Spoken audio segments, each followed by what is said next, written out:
نہیں آتا، کہاں آتا ہے یہ بھی سنتے چلو۔ مجھے کسی اللہ کے بندے کی بات یاد آ گئی، اس نے وحدہ لا شریک جل جلالہ کی بارگاہ میں یوں عرض کرنے کی سعادت حاصل کی، اے میرے مالک بے نیاز، تو دل میں تو آتا ہے، سمجھ میں نہیں آتا،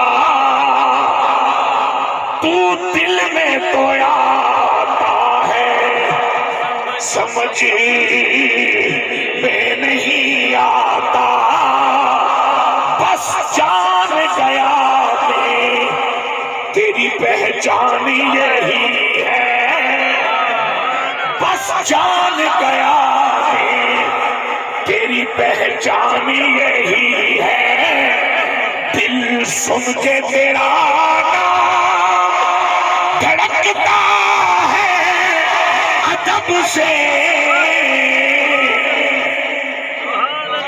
جی بولو سبحان اللہ، دل سن کے تیرا نام دھڑکتا ہے ادب سے، حالانکہ تجھے آنکھ سے دیکھا بھی نہیں ہے۔ نعرہ تکبیر، اللہ اکبر، نعرہ رسالت، نعرہ حیدری، یا علی شاہ، حیدری۔ یا علی نبی کا اب آپ نے فرمایا چپ کر جاؤ، تمہارا کام ہو گیا۔ رحمان رحیم کی مہربانیاں رحمتیں اگر دیکھنا چاہتے ہو، جو کہ رازق کا رزق اگر نظر آتا ہے، محیی کی دی ہوئی حیات نظر آتی ہے، شفا والے کی شفا نظر آتی ہے، تو پھر اس کی مہربانی اور کرم بھی نظر آنا چاہیے، اور اگر اس کو تم وجود کی صورت میں دیکھنا چاہتے ہو تو وہ آمنہ کے لال کی ذات ہے۔ نعرہ تکبیر، نعرہ رسالت، عظمت و شان مصطفیٰ۔ جس نے پڑھنی پی نعرہ نہیں مانا، چونکہ نعرہ فلن دی بلیکس واسطے نہیں، نعرہ ایک مولوی کندہ نعرے مارو، مولوی گھبرا گیا نعرے مارو، نعرہ ایک آگے۔ ماشاءاللہ، جب اللہ رسول کا ذکر سن کے آپ کا کلیجہ اتنا گرم ہو جائے، گرمی محبت الہیہ میں، گرمی محبت رسول اللہ میں، کہ سوائے نعرہ لگانے کے آپ کو ٹھنڈ نہ پڑے، اس صدا کا نام نعرہ ہے۔ ایسا نعرہ بھی ڈسپلین بڑھا چھڑے ہیں۔ توجہ میری جان، آپ نے فرمایا جاؤ اسے کہہ دو رحمان والے کی رحمت، مہربان کی مہربانی کون ہو سکتا ہے؟ وہ آمنہ کے لال کی ذات ہے، اس لیے کہ ہمارے آقا مولا ذات الہیہ کے بھی اور صفات الہیہ کے بھی مظہر عدم ہے۔ یوں بیان کیا تھا چراغ گولڈا حضور نصیر ملت رحمت اللہ تعالیٰ علیہ نے کہ بے مثل ہے کونین میں سرکار کا چہرہ، بے مثل ہے کونین میں سرکار کا چہرہ، آئینہ حق ہے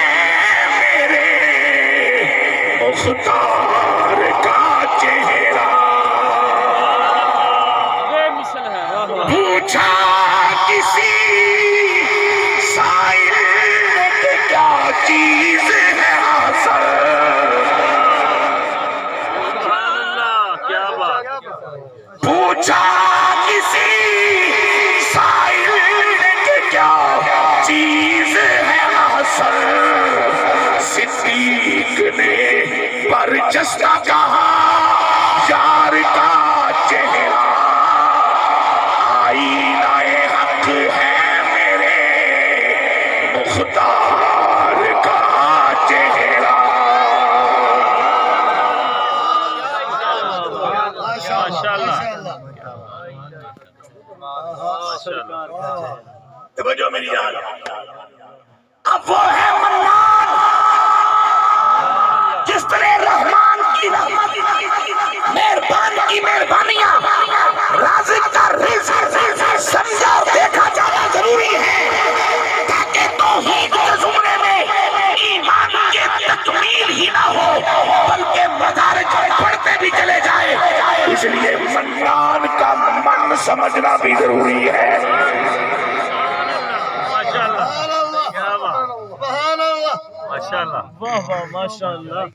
رب العالمین اگر آپ میں سے کسی کو مدینہ طیبہ لے جائے اور اگر آپ سیلفی اور تصویر کشی کی ضلالت سے محفوظ رہیں، آپ کو یہ اندازہ ہو کہ بارگاہ کون سی ہے، جگہ کون سی ہے، مقام کیا ہے، یا فوٹو بنانے ہیں یا گناہ بخشوانے ہیں، کیا کرنا ہے.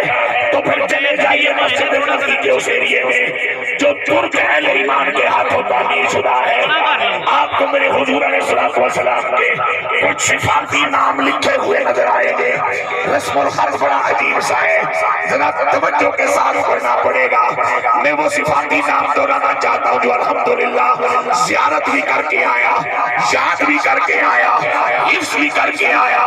ان کے اوپر جناب والا کئی مرتبہ گفتگو بھی کرنے کا جناب والا اللہ نے اعزاز عطا فرمایا. یہ وہ اسماء پاک ہے میرے آقا کے جو 99 ناموں میں شاید آپ کو نہ ملے. سیدنا نور اللہ، سبحان اللہ بولو سبحان اللہ. سیدنا فضل اللہ، سیدنا رحمت اللہ، سیدنا عزت اللہ، سیدنا حشمت اللہ، سیدنا دولت اللہ، سیدنا خلیفت اللہ، سیدنا سرت اللہ، سیدنا عزت اللہ، سیدنا عین اللہ، سیدنا من اللہ. سبحان اللہ، ماشاءاللہ، کیا بات ہے جی، بندے گن کے تحریر کرنا کڑی تحریر ہے. ہائے ہائے، اتنا دین تو میں جانتا ہوں کہ اگر آپ دو اہل ایمان ہیں، ایک امام بن جائے دوسرا مقتدی، جماعت ہو گئی. ہو گئی. ثواب کتنا؟ فرشتے اتنی دیکھا وہ دو نے 27 نہیں دیکھا. ہائے ہائے، کیا ہی کیا. انا ٹیپ ہو گئے نا کوچ تو گلا بھی بن گئے، اکھیاں نہیں چھال مارنی چاہیے. کیا بات ہے. اچھا وہی 3 ہو جائے پھر بھی تو اگر مقتدی 500 ہو تو بھی پھر ثواب وہی ہے. تو پھر بندے کیوں گنے گنے کر ملتی تھی؟ سبحان اللہ، بندہ ہی نہیں آئے جی، بندہ ہی نہیں آئے جی. تم الیکشن لڑنا ہے، یہ بندے آئے ہیں. سبحان اللہ، کیا بات ہے عاشق. کیا ہی کیا. آپ اپنا کام کرو. اچھا مجھے یہ بتاؤ، یہ بھی دین کا مسئلہ ہے. مجھے پتا ہے کہ آپ ویرانے میں، جنگل میں، صحرا میں